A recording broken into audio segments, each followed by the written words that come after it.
Wanita kaya ini belum pernah merasakan lelaki. Hari ini dia tidak tahan lagi. Maka dia pergi ke sebuah bandara untuk mencari seorang pria perkasa sebagai suami. Tapi wanita kaya itu mencari-cari di ruang tunggu, tetapi tidak menemukan seorang pun. Seorang pria yang memuaskannya. Tepat pada saat itu, seorang pemuda desa yang berotot sepanjang badannya, membawa koper besar, bersiap untuk pulang dengan pesawat. Namun, saat melewati pemeriksaan keamanan, alarm terdengar.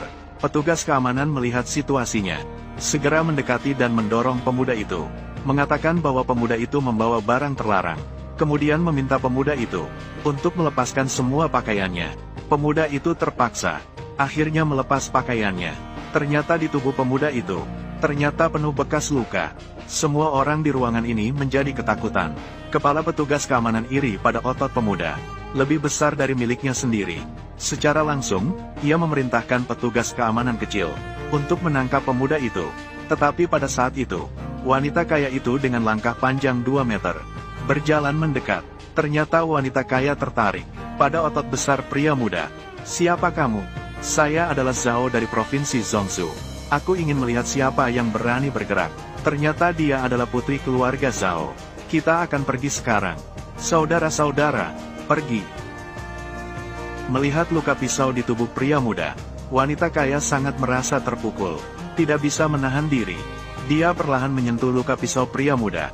Pria muda langsung malu dan mengenakan pakaian. Lalu bertanya siapa wanita kaya itu. Tanpa disangka, wanita kaya malah langsung mengungkapkan perasaannya pada pria muda, bahkan meminta pria muda untuk menjadi suaminya. Namun pria muda secara refleks menghindari wanita kaya tersebut. Karena pria muda sudah memiliki istri, maka dia dengan tegas menolaknya permohonan cinta wanita kaya, lalu dengan hati dingin pergi. Namun wanita kaya itu tidak menyerah, bahkan memutuskan untuk semua harus menangkap pria itu. Tak lama kemudian, pria muda kembali ke desa kelahirannya. Pemuda senang melihat istrinya. Dia segera berlari ke atas dan membuka pintu kamar, dan melihat pemandangan di dalam, sehingga membuatnya tercengang, karena dia melihat seorang pewaris telah bersama istrinya di rumah. Pemuda segera bertanya kepada istrinya, mengapa pewaris ada di rumah mereka? Sang istri dengan sedih mengatakan, selama bertahun-tahun pemuda bekerja keras, pewaris selalu membantu mereka dalam merawat mereka berdua.